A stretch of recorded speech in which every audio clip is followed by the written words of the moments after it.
Hello বন্ধুরা, কেমন আছো সবাই? আশা করছি তোমরা সবাই ভালো আছো আর আমিও ভালো আছি। ভেবেছিলাম এইভাবে ভিডিওটা শুরু করব ভেবেছিলাম, ঠিক আছে? তো এতটাও নেতিয়ে পড়ার মানে কি বলবো, মানুষ আমি না। হ্যাঁ, শরীর ভীষণ খারাপ, চোখ মুখ দেখেই বুঝতে পারছো। কিছুক্ষণ আগে লাইভ করেছিলাম ব্লগিং চ্যানেল থেকে, সেখান থেকে লাইভ করে তোমাদেরকে দেখিয়েছি আমি শুয়ে শুয়ে লাইভ করছিলাম। তো ওষুধ খাচ্ছি, একটুখানি মাথা তোলার মতন হলে কাজ করে তারপরে আবার শুয়ে পড়ছি। হ্যালো বন্ধুরা, নিজের টার্মে ফিরি। হ্যালো বন্ধুরা, কেমন আছো সবাই? আশা করছি তোমরা সবাই ভালো আছো আর আমিও ভালো আছি। ইউটিউবে এখন একটা বুড়ি ভেন্ডি কবুতরের ভূমিকা পালন করছে, ঠিক আছে? ওই যে কবুতররা আগে চিঠি ঠোঁটে করে নিয়ে যেত না, তো এখন সেরকমই একটা ঠোঁটকাটা কবুতর আছে, বুড়া কবুতর। সেই বুড়া কবুতর, বাবা বুড়া কবুতর, তার আবার যা রস, বাপ রে বাপ! মেয়েদেরকে লাইনে নামিয়েছে। হ্যাঁ, লাইন মতন নামিয়ে দিয়েছে। আরে ভালো লাইন, ভালো লাইন, ভালো লাইনে নামিয়েছে। যেই লাইনে শ্বেত ছিল, তার সেই লাইনে কাজ দেখে তার স্বামীটা অকালে টপকে গেছে। এই বুড়িটা, এই ঠোঁটকাটা বুড়িটা লাইনে কাজ করতো, ঠিক আছে? লাইনে কাজ করা দেখে এর স্বামী এর আসল রূপটা দেখে একদম টপকে গেছে। এখন কি আর করবে, মেয়েদেরকেও এই লাইনে নামিয়েছে, মেয়েরাও এই একই লাইনে। ওর জন্য ছোটো মেয়েটার বড় মেয়েটার বরটা ভোলা ভালা মাতাল। হ্যাঁ, ভোলা ভালা মাতাল, ওই মাতালের সাথে বিয়ে দিয়ে দিয়েছে। আর ছোটোটার শ্বশুরবাড়ির লোক জানতে পেরে গেছে যে লাইনে কাজ করা মেয়ে, তাই ফেরত দিয়ে গেছে।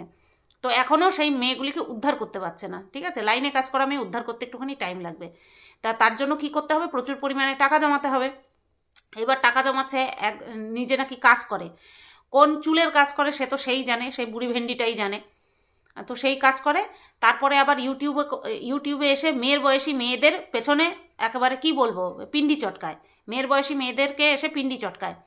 তারপরে আবার এই লাইনের মেয়েদেরকে দিয়ে লাইনেও খাটায়, কাজ করায়। তো এত টাকা না হলে, অনেক টাকা না হলে তো ওই লাইনে কাজ করা মেয়েকে বিয়ে দিতে পারবে না। সেই কারণে এখন আবার নতুন একটা কাজ শুরু করেছে, সেটা হচ্ছে পিয়নের কাজ করছে। বুড়ি ভেন্ডিটা পিয়নের কাজ করছে। কেন বলছি এই ধরনের কথা? কারণ আমাকে এই দুদিন আগে এক দিদিভাই আমাকে কমেন্ট করেছে যে এই বুড়ি ভেন্ডি, এই ঠোঁটকাটা বুড়ি ভেন্ডি নাকি আমার মা না হওয়া নিয়ে নাকি জঘন্য থেকে জঘন্যতম কথা বলেছে। তো তো এই বুড়ি ভেন্ডিটাকে এইভাবেই কথা বলবো, যে কিনা লাইনে কাজ করতে করতে বুড়ি হয়ে গেছে, স্বামীকে খেয়ে, তারপরে নিজের মেয়ের ভবিষ্যৎ খেয়ে, হ্যাঁ, তাকেও লাইনে নামিয়ে দিয়েছে। তো তার সাথে তো এইভাবেই কথা বলতে হবে, তার রিয়েলিটিটা এইভাবে তুলে ধরতে হবে, এটাই হচ্ছে কথা। তো সে পিয়নের কাজ করছে। এবার কার পিয়ন হয়েছে?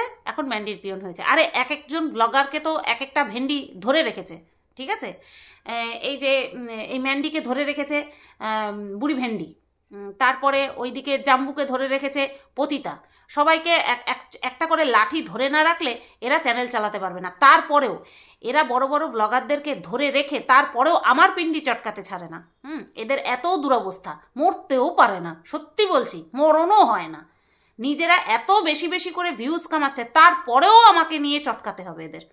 চটকা, যখন যতটুকু দেওয়ার প্রয়োজন বোধ করব তখন ততটুকু দেব।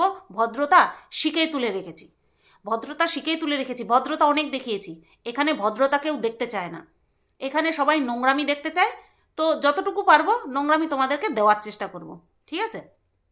তো ম্যান্ডি কাকে টাকা পাঠিয়েছে? তার মাকে টাকা পাঠিয়েছে। যাতে উঠছে মেয়ে আমাদের, যাতে উঠছে। কম তো নোংরামি করলো না, কম তো কাপড় উল্টে দিল না, ঠিক আছে? কম তো এর সঙ্গে তার সঙ্গে শুলো না।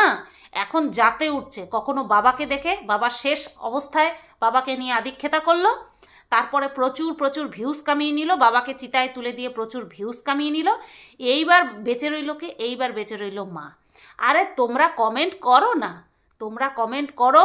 প্রথমে না না না না করব, তারপরে তোমরা যেটা বলেছো সেটাই করে তোমাদের বাহুবা কামাবো, দুহাত দিয়ে তোমাদের বাহুবা কামাবো। তোমরা হচ্ছে ভেড়া গাধার দল। আমি যেইভাবে তোমাদেরকে চালাবো তোমরা সেইভাবেই চলবে, ঠিক আছে? তোমরা যেটা বলবে সেটা করব, আমি কিছুদিন পরে করব। আগে জুতিয়ে নেব তাকে, যাকে হেল্প করব তাকে আচ্ছা করে জুতিয়ে নেব। হ্যাঁ, আগা পাশ তলা একদম পায়ের নখ থেকে মাথা চুল পর্যন্ত তাকে আচ্ছা করে জুতিয়ে নেব। যেরকমটা মাকে নিয়ে করলো, মাকে নিয়ে যেভাবে জুতালো, কমেন্ট বক্সে বাপ মারা যাওয়ার আগে ভিডিও করে, ঠিক আছে, ভিডিও করে মা বাবার নামে বলতে বসে গেছিল। তারপরে কমিউনিটি পোস্টের মাধ্যমে মায়ের চরিত্র খান খান করে মায়ের শাড়ি টাড়ি খুলে ন্যাঙ্গা করে দিয়ে কমিউনিটি পোস্টে দিয়ে দিল, ঠিক আছে। তারপরে ভিডিওর মধ্যেও নিজের সাথে মায়ের তুলনামূলক আলোচনা করে মাকেই ছোট করলো। তারপরেও যেই শুনেছে সবাই যে ম্যান্ডি মায়ের মুখে জুতিয়ে তারপরে টাকা ছুঁড়ে মেরেছে, ব্যাস জয় জয় ম্যান্ডি, জয় জয় ম্যান্ডি। এই নোংরা সমাজে এইরকম একটা নোংরা মহিলাই ডিজার্ভ করে। বেশ করেছে ম্যান্ডি, এই ধরনের নোংরা একটা সমাজে এই ধরনের নোংরা মহিলাই ডিজার্ভ করে, থাকাটা ডিজার্ভ করে, ঠিক আছে। যখন যা ইচ্ছে করবে, শুধুমাত্র টাকা থাকলেই হবে, টাকার দম আছে, ব্যাস যখন খুশি যাকে তাকে কিনবো, যাকে তাকে যখন খুশি কিনে নেব। কিনছেও, কখনো স্বামীকে কিনছে টাকা মুখের উপরে ছুঁড়ে মেরে, কারণ জানে তো, ওই যে বললো না যে পোস্ট অফিসে হিউজ অ্যামাউন্ট রয়েছে, এই লোক কি ছাড়তে পারে? ও যতই বলুক না কেন যে 5 বছর আগে কি বউ আমার ইউটিউব করতো, বিয়ের আগে কি ইউটিউব করতো, তুই একটা গাধার বাচ্চা না হলে যাকে কিনা সবাই খেয়ে টেয়ে ছেড়ে দিয়েছে, তাকে তুই বিয়ে করার জন্য হত্যে দিয়ে পড়ে থাকিস? বিয়ে করেছিস, বিয়ের পরেও সবার সাথে গিয়ে শুয়ে বেরিয়েছে, তারপরেও তার সাথে তুই সংসার করছিস। তুই কি, তোকে যারা যারা বলছে ভালো, তাদের ঘরে এরকম করুক দেখি, তাদের স্বামীরা মেনে নেয় কিনা? হ্যাঁ, তুই টাকার গন্ধ পেয়ে গেছিস, বউ না থাকলে এই ऐशो আরামের জিন্দেগি তুই কাটাতে পারবি না, ঠিক আছে। ऐशो আরামের জিন্দেগি তুই কাটাতে পারবি না, সেই কারণে ওই নোংরা চরিত্রহীন বউকে নিয়ে তুই সংসার করতে বাধ্য। তুই কর, হ্যাঁ কর। আজকে দেখি আমার দেখা দেখি কমেন্ট পড়ছিস, হ্যাঁ রে, দেখা দেখি আর কত কি করবি, ছি ছি ছি ছি, লজ্জাও করে না। তার আগের দিন আমি ভিডিওতে বলছিলাম যে কখনো কৃমির ওষুধ খাওয়াতে দেখেছো, তাই সেদিন বলছে কৃমির ওষুধ খাওয়াতে হবে। স্নান করায় ঠিক মতন স্নান করালো, কত কি ফলো করিস রে? আমার তো একেবারে ভিডিওর A to Z তুই ফলো করিস, বেশ ভালো কথা। ভালো কাজগুলো যখন করছিস আমার কথা শুনে, সেই জায়গায় তো প্রশংসা করতেই হয়। কিন্তু এই যে থাক, ওটা তোর কপালেই রয়েছে খাওয়া মাল নিয়ে সংসার করা, তোর কপালেই রয়েছে 10 জায়গায় মারিয়ে এসে তারপরে সেই বউয়ের সঙ্গে তোর সংসার করা, আর সেটাকে নিয়ে আদিক্ষেতা করা। এটা তোর কপালে রয়েছে, তোর কপালের ফের তুই আর ঘোরাতে পারবি না। হ্যাঁ, বিয়েই করলো তোকে আরেকজনকে দেখানোর জন্য, আরেকজনের জন্মদিনের ডেট মনে রাখার জন্য তোকে বিয়ে করলো। এর থেকে তোর জীবনে যা ট্র্যাজেডি না, ওই তুই যাই করে তুই দিনে 15,000 টাকা কামা না কেন, তোর এই আফসোস যদি তুই টাকা দিয়ে ঢাকতে পারিস তাহলে তুই কামা। অবশ্য তোদের জীবনে তোরা যেই একটা নিদর্শন তুলে ধরলি না সোশ্যাল মিডিয়াতে, তাতে করে টাকাই তোদের কাছে সব কিছু। মান ইজ্জত তোর চোখের সামনে দিয়ে তোর বউকে চুষে ছেড়ে দিয়ে চলে গেল, তোর চোখের সামনে ছেড়ে দিয়ে চলে গেল, ঠিক আছে। তারপরেও তুই তাকে নিয়ে সংসার করছিস, ভীষণ ভালো কথা। কিন্তু না, আমার পেছনে তোকে লাগতেই হবে, নতবা ঠিক জমে না, দেখ আরও জমাতে পারিস কিনা। তো যেটা বলছিলাম, যে টাকা দিয়েছে, মায়ের ঠেমাক দেখেছো? এই যে 5,000 টাকা, যে শুনলাম 5,000 টাকা দিয়েছে নাকি, 5,000 টাকা দিয়েছে, অনেক দিয়েছে, ঠিক আছে। তো 5,000 টাকা দিয়েছে, সেটা ঠেমাক কি? আমার লাগবে না, আমার টাকা লাগবে না। হ্যাঁ, এদিকে দৌড়ে দৌড়ে ধাক্কা খাচ্ছে, লোকে দয়া করে খেতে দিচ্ছে, ওই 3 বেলা কাজ করছে, রান্নাবান্না করছে, জামা কাপড় কেচে দিচ্ছে, তার পরিবর্তে খেতে দিচ্ছে, তারপরে তার ঠেমাক কি? হ্যাঁ, এই বয়সে এসেও ঠেমাক দেখেছো?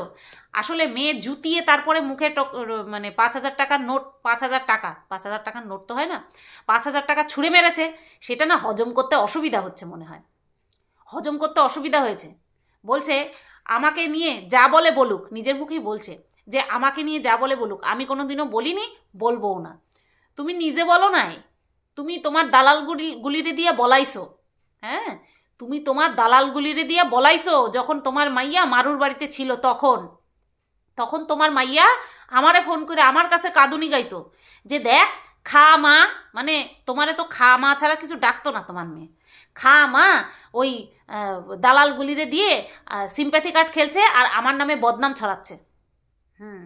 তুমি করো নাই, তোমরা একই রক্ত, একই বইছে, ঠিক আছে, একই রক্ত বইছে।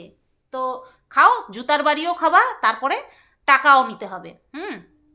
এখন বলছে এখন শুধু ওনার একটাই লক্ষ্য, মাথা গোজার ঠাঁই, একটা স্থায়ী বাসস্থান। স্থায়ী বাসস্থান কারে বলে? স্থায়ী বাসস্থান কারে বলে? যেটা কিনা নিজের জমিতে নিজের তৈরি করা বাড়ি, তারে বলে স্থায়ী বাসস্থান। ভাড়া বাড়িতে কখনো স্থায়ী বাসস্থান বলে না। হ্যাঁ, ভাড়া বাড়িতে কখনো স্থায়ী বাসস্থান বলে না, বলছে স্থায়ী বাসস্থান খোঁজার।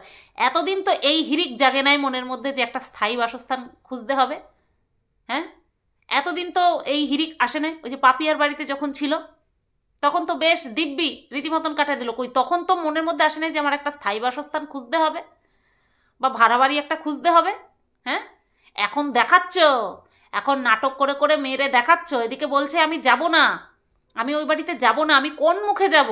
সত্যি তো, তুই কোন মুখে যাবি? তোকে মেনে নেবে না।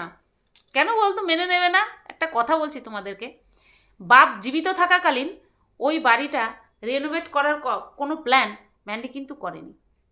বাপ জীবিত থাকাকালীন ওই বাড়িতে রং পরিষ্কার পরিষ্কার করা কি অবস্থা বাড়িটার, চিন্তাও করেনি। বাপ মরতে না মরতে, শেষ কাজ সারতে না সারতে সেই বাড়িতে রং টাইলস সব কিছু করার সিদ্ধান্ত নিচ্ছে। একবারও মাথায় ঢোকে না কিসের জন্য?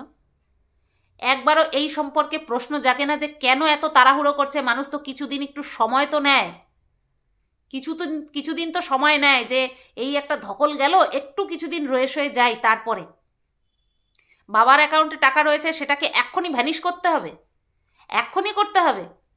আসলে কি জানো তো, মেয়েটা বড় হচ্ছে তো, মেয়েটার সামনে নোংরামো করতে পারছে না, মেয়েটার সামনে নোংরামো করতে পারছে না। সেই কারণে ওই বাড়িটাকে মজলিসখানা বানাবে, ওই বাড়িটাকে এখন মজলিসখানা বানাবে। ঠিক আছে, পরিষ্কার করবে। বলতো মনে হয় যেন হসপিটালে আছি। যখন গেছিল তখন বলছিল যে মনে হচ্ছে যেন হসপিটালে আছি, এখানে থাকা যায় না, চারিদিকে ওষুধের গন্ধ। বাবাকে রীতিমতন ঘৃণা করতো। ঘৃণা অর্থে ঘেন্না, ঘেন্না করতো। আর এখন সেটাকে টিপটপ বানাচ্ছে। কিসের জন্য? মজলিসখানা বানাবে, ওখানে চলবে বেলেল্লাপনা, যেটা কিনা এখন মেয়ে বড় হচ্ছে তো তাই এই বাড়িতে করতে পারবে না। সেই কারণে মেয়েকে তো ঠাকুমার কাছে রেখে দিয়ে চলে যাবে, ব্যাস ওই বাড়িতে গিয়ে বেলেল্লাপনা করবে। বুঝতে পারলে? এর জন্য ওই বাড়িটা ঠিক করছে। আর ওই বাড়িতে ওর মাকে এখন ঢুকাবে না তো? ঢুকাবে, ঠিক ঢুকাবে। কারণ ওই বাড়িটা যদি ওর নামেই লেখা থাকে, যেটা কিনা আমাদেরকে বলছে, তাহলে ওর মাকে রাখুক বা মাসিকে এনে রাখুক বা যাকে এনে রাখুক, বাড়িটা তো ওরই, বাড়িটা তো ওরই। নাকি পুনরায় পরকিয়া করবে, আর যাতে করে এইবার এর বাড়ি তার বাড়ি ঠোকর না খেতে হয়। মানে কখনো ফ্ল্যাট, কখনো মারুর বাড়ি, বা কখনো XYZ, এর বাড়ি তার বাড়ি ঠক্কর খেতে না হয়, সেই কারণে নিজের একটা পার্মানেন্ট বাসস্থান করে নিচ্ছে যে রংরলিয়া ওখানে গিয়ে মানাবো। কোনটা? কারণ হয়তো এরকম হতেই পারে যে পুনরায় জীবনে ফিরে এসেছে সে। কারণ কিছুদিন আগেই হুল একটা শর্ট ভিডিও করেছে যেখানে কিনা টাইটেলে লেখা ছিল কেন এরকম করলে, এরকম করলে কেন, এরকম সামথিং একটা লেখা। ঠিক আছে, লাইনটা এদিক ওদিক হতে পারে, বাট মানে ওয়ার্ডগুলো এদিক ওদিক হতে পারে, বাট এটাই লেখা ছিল কেন এরকম করলে। অ্যাকচুয়ালি ওই ছেলেটা বুঝতে পেরে গেছিল যে এদিকেও খাবে, ওদিকেও খাওয়াবে, সব দিকেই খাওয়াবে, সব দিক থেকে ভোগ করবে, যেটা ওই ছেলেটা চাচ্ছিল না। স্বাভাবিক, স্বাভাবিক। কিন্তু সব দিকে খাবে, সবাইকে খাওয়াবে, সবারটা খাবে, এরকম একটা মনোভাব। বলা যায় পুনরায় হয়তো ফিরেছে, সেই কারণে ওই বাড়িটাকে মজলিসখানা তৈরি করছে। হতেই পারে, তাই না? হতেই পারে। তো বুড়িকে ছুঁড়ে মেরেছে 5,000 টাকা। বুড়ি খুঁজছে এখন স্থায়ী বাসস্থান। দেখা যাক কতদিন ওই উড়নচণ্ডী বুড়িটা স্থায়ী থাকতে পারে। কারণ বুড়ির এক জায়গায় তার পা টেকে না, এক জায়গায় তার পা টেকে না। সে খালি উড়ে উড়ে উড়ে উড়ে বেড়ায়। এবার দেখা যাক সে থাকতে পারে কি না। বলছে নোয়া পড়া নিয়ে নাকি সবাই প্রশ্ন করেছে, ওই নোয়াটা নাকি ভূতের ভয় পেত, ভয় পেত। এত উড়ে উড়ে বেড়ালো, এত এর সাথে তার সাথে এই দিকে ওই দিকে গেল, তখন ভয় পায়নি। ভূতের ভয় পায়। মানুষের থেকে ক্ষতিকারক কেউ আছে নাকি? মানুষের থেকে হানিকারক, ক্ষতিকারক, ডেঞ্জারাস কিছু আছে নাকি? কিচ্ছু নেই। হ্যাঁ, বলছে ভয় পায়, সেই কারণে ওই নোয়াটা পড়েছিল। হাট, ভয়! যে কিনা একা থাকার সিদ্ধান্ত নিতে পারে, তার আবার কিসের ভয় গো? তার আবার কিসের ভয়? চলো বন্ধুরা, সবাই তোমরা ভালো থেকো, সুস্থ থেকো। আর হ্যাঁ, একটু রনেস আমার ভিডিওতে আনতেই হবে, কারণ এই সমাজ ভদ্রতা ডিজার্ভ করে না যে আমি ভদ্রতা তাদেরকে দেব। চলো, টাটা, গুড নাইট।